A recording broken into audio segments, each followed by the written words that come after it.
Une image, regardez et écoutez surtout.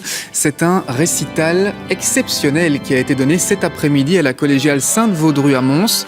Pour l'occasion, l'organiste de la cathédrale Notre-Dame de Paris, l'un des meilleurs au monde, s'était déplacé.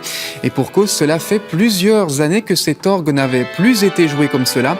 Il a en effet été restauré pendant 4 ans. On l'écoute à l'instant.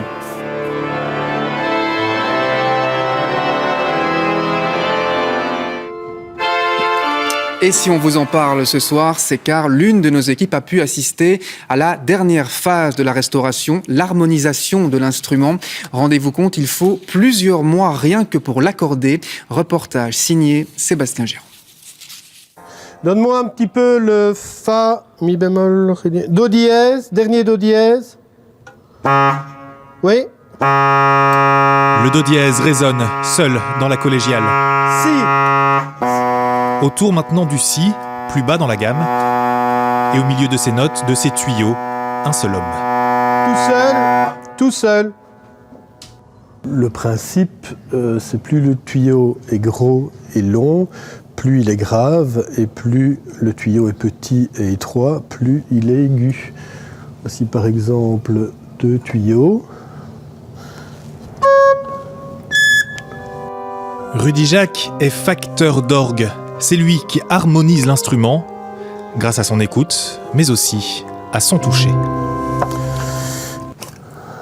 Donc pour ce tuyau d'anche, on va devoir remplacer la languette. Au fil du temps, elle a pris une voilure qui est assez compliquée et difficile à maintenir et à retrouver. Un travail d'une minutie hors du commun pour un instrument sans équivalent en Belgique. L'orgue de la collégiale Sainte-Vaudrue est le plus gros instrument du pays. L'harmoniser demande forcément beaucoup de patience.